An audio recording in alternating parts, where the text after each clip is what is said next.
We just learned something, boys and girls.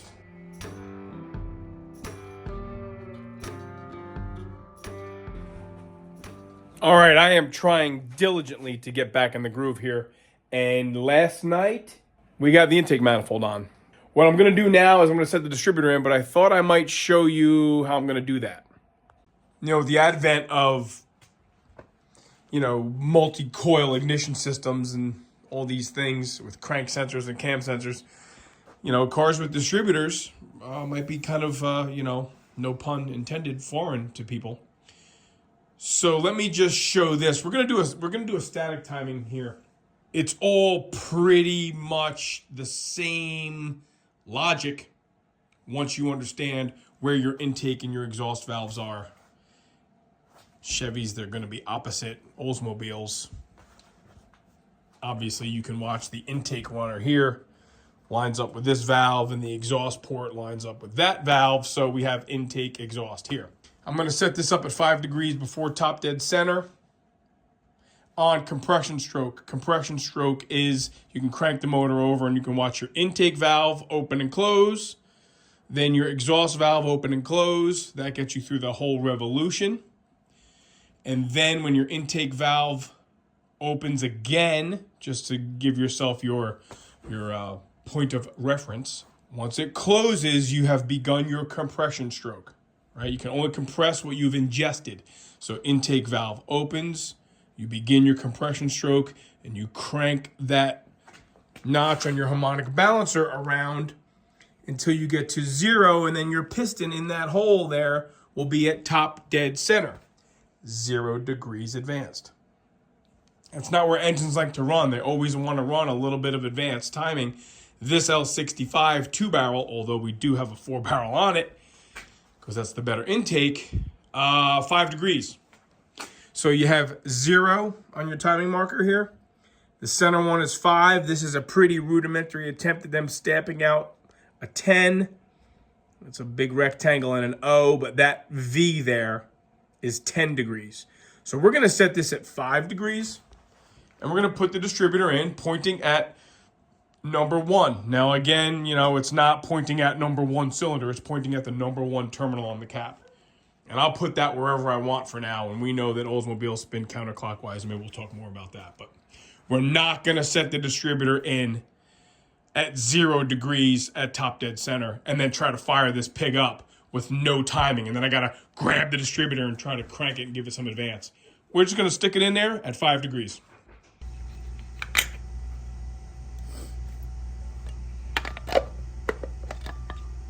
This doesn't care, right? This is how it just spins in the motor.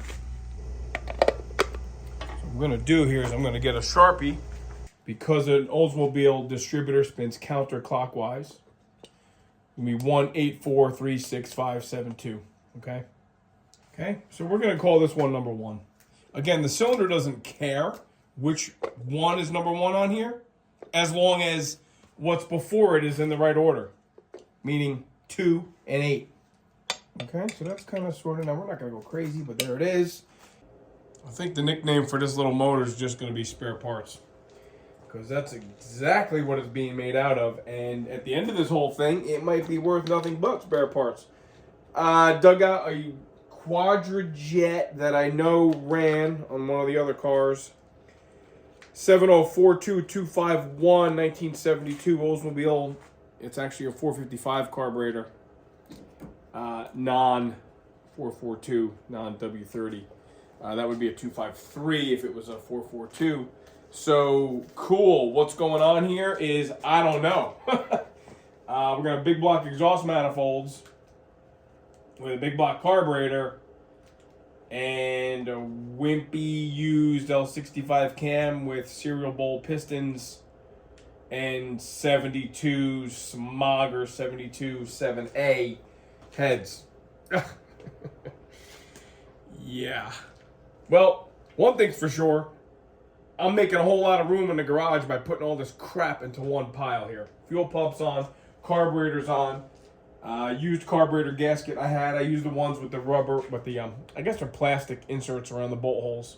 Oh yeah, well, let's not forget, along with, turning this low compression Smogger probably will never run motor into a 4-barrel. So, pretty wicked combination, boys. Pretty wicked combo here.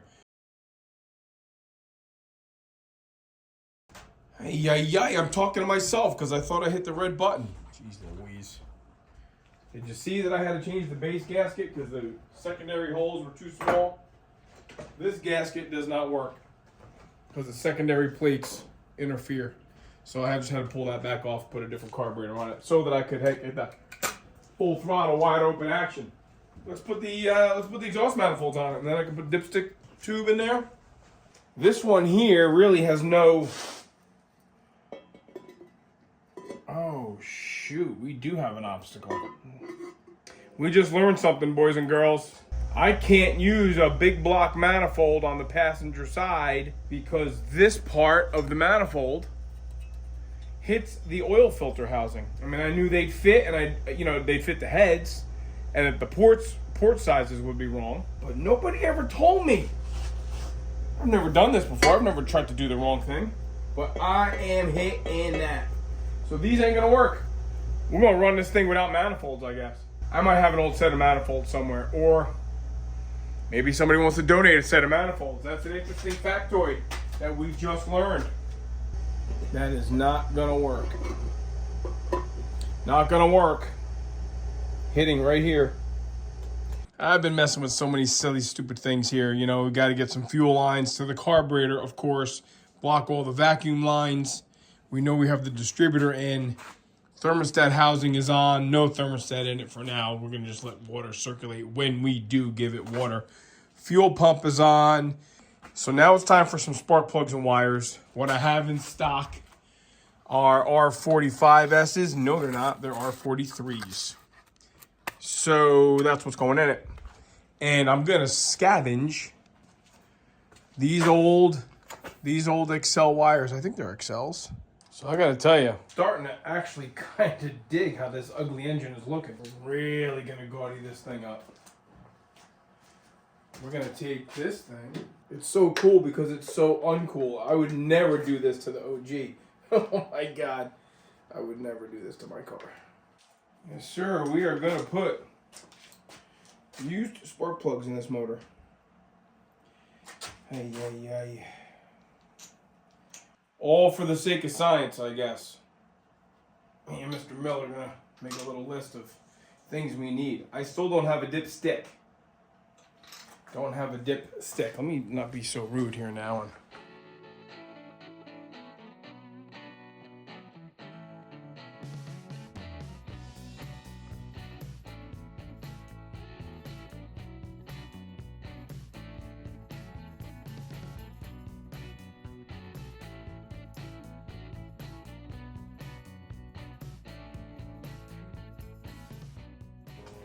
I went out to my parts trove outside and looky look. Look at this, almost brand new. Only because it's in a bag. It's not brand new. You're gonna look at this, man. This makes it legit. That makes it a hot rod right there. Air cleaner stud does not reach. Not even close. We can do that and make it reach. Maybe that's what I'll do because it reaches. Sure, wing nut that. Can you hear it? Oh man, this thing needs headers. Needs zoomies. It needs zoomies. Here is where we are at. The part shelf is empty. A lot of parts are there. We still need some stuff. I got to repair one spark plug wire. I need to procure a way to get rid of exhaust, either manifolds or headers. I have stuff to go through outside. It's snowing. I'm not doing that. I have an ignition coil we need to wire up. The biggest issue, aside from the manifolds, is the starter I had. It's been sitting in a box for years. It does not work. I took it apart. I tried to clean it. I got it to crank over once. It started smoking. And I said, you know something, this is not how we're going to do this. So I don't know if I'm going to get the starter out of the Mr. Jones pile I believe that's the original starter, so I don't really want to experiment with that. I think there's a date code on that starter. But that's okay. We can pump the brakes on this in a minute. My biggest thing was that I had a mess going on in here, and I didn't like it. And now, at least we have a complete engine to look at. It's got spark plugs in the motor. The distributor is set in there. There's a rotor. There's points. There's a condenser in there. We need a coil wire. That's the other thing. We need a coil wire. And a couple things once we start putting water to it. I got to bypass the heater control valve thing. I'll have to, somebody's put regular pipe fittings in here, so I'll have to take that out. Plug the temperature sensor there. A couple hose clamps for the fuel line. Put on the crank pulley. A lot of little things like that. But there we have it. With any luck, the 60 pounds of oil pressure is a good indicator. Once I get a starter on this thing, we're going to crank it and see what kind of compression we have with unseated rings. And then, fire in a hole.